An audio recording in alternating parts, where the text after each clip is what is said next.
ஏற்கனவே அப்பிரச்சனைகளை நேரடியாக அனுபவித்து வரும் மக்களில் பலரும் அப்படைப்புகளில் தங்களையே அடையாளம் கண்டனர்.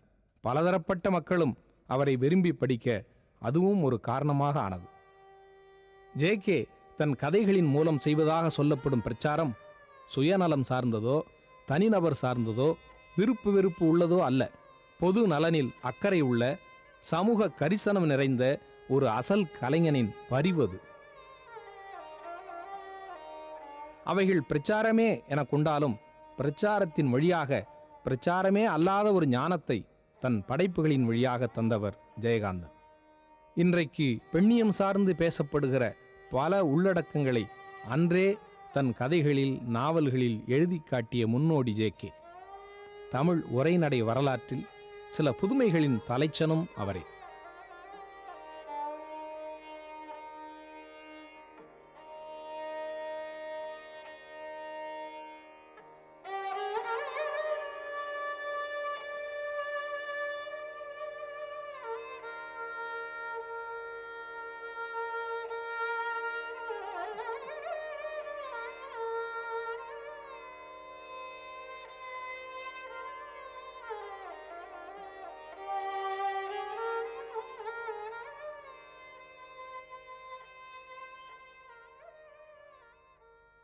நமது காப்பியங்களும் கவிதைகளும் இலக்கியமும் பெண்களை உயர்வுபடுத்தியிருக்கு அப்படின்னு நினைக்கிறீங்களா? நான் தீய ஆண்களை கதாபாத்திரங்களாக புராண காலத்திலையும் படிச்சிருக்கேன். பிறகு அது மாதிரி பெண்களை எந்த புராணமோ அல்லது இதிகாசமோ அல்லது வரலாறோ அல்லது இன்றைக்கி தருகிற இலக்கியங்கள் கூட அப்படி காட்டுறதா எனக்கு தெரியல. Probably it was written by மென்னுங்கிறதுனால இருக்கலாம். ஏன்னா ஆண்களின் குணமே பெண்களை வர்ஷிப் பண்ணுறது தான். பெண்கள் ஆணினுடைய போற்றுதலுக்கு உரித்தானவர்கள்ங்கிறது தான் திரும்ப திரும்ப நம்ம இதிகாசம் புராணம் இலக்கியம் எல்லாம் சொல்கிறது. யதார்த்தத்தில் அப்படி இல்லையே ஜே.கே. இல்லையேங்கிறது ஒரு மொமெண்ட்ரி தான். இருக்குன்னு உணர்றது தான் முழுமை. அதை உணர்த்தாத போது உணராத பொழுது அது இல்லையோன்னு தோன்றுறது. இருக்கிறது தான் இல்லையேங்கிற குறை கூட இருக்கும். இல்லாத ஒன்றுக்காக நம்ம குறைபட முடியாது. நமக்கு என்னென்னு தெரியாது. இருக்கிறது இருக்க வேண்டியது எல்லா இடத்துலையும் இருக்குது. Somewhere it is missing. Tamil இலக்கியத்தில் உங்களை அதிகமாக கவர்ந்த பெண் பாத்திரம் இது? எனக்கு ஔவையார் ரொம்ப பிடிக்கும்.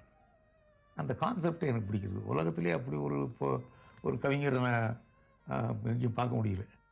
ஒரு சாதாரண வீட்டு பாட்டி எல்லாருக்கும் தாயாகவும் எல்லாருடைய அன்புக்குரிய பாட்டியாகவும் தான் நமக்கு அந்த இமேஜே கிடைக்கிறது. The image of mothers mother இல்லை. அண்டு ஷீஸ் அவள் எல்லா சாம்ராஜ்யத்துக்கும் உயர்ந்தவளாக இருக்கா. எல்லா அரசர்களும் மதிக்கிறவளாக இருக்கா. அவள் யாரையும் மதிக்கிறது இல்லை. அவள் ஜனங்களோடு தான் இருக்கா. ஒரு ரைட்டர், ஒரு ஆர்டிஸ்ட், ஒரு ஞானி எப்படி இருக்கணும் என்பதற்கு அடையாளமாக ஔவைங்கிற பெண்மணி இருக்கிறது தமிழர்களின் வளமான கற்பனையோ அல்லது வளமான வரலாற்று உண்மையோ. இந்தியா உண்மையிலே விடுதலை ஆயிடுச்சா? இந்திய விடுதலைங்கிறது ஒன்று தான். ஃபாரின் டாமினேஷன் விடுதலை ஆகிறது. அப்புறம் இன்னும் நிறைய விடுதலை ஆக வேண்டியது இருக்குது. டு பி இந்தியா, அது வறுமையிலேருந்து விடுதலை பண்ணணும், அது அறியாமையிலேருந்து விடுதலை பண்ணணும், அதை பகைமையிலிருந்து விடுதலை பண்ணணும், அதை பேராசையிலிருந்து விடுதலை பண்ணணும். எது எது தேசத்துக்கு பொருந்துமோ அதெல்லாம் நமக்கும் பொருந்தும். அப்போ விடுதலைங்கிறது ஏதோ வீட்டை விட்டு வெளில போகிறது மட்டும் இல்லை, அது ஒன்றாக இருக்கக்கூடும். எதையா ஒன்றை விடுதலை நினச்சிக்கிட்டதுனால தான் நமக்கு கஷ்டம் வந்தது. 1947 நம்ம விடுதலை இல்லை. அதுதான் த கேட்வே ஆஃப் ஃப்ரீடம். அது இன்னும் இருக்குது.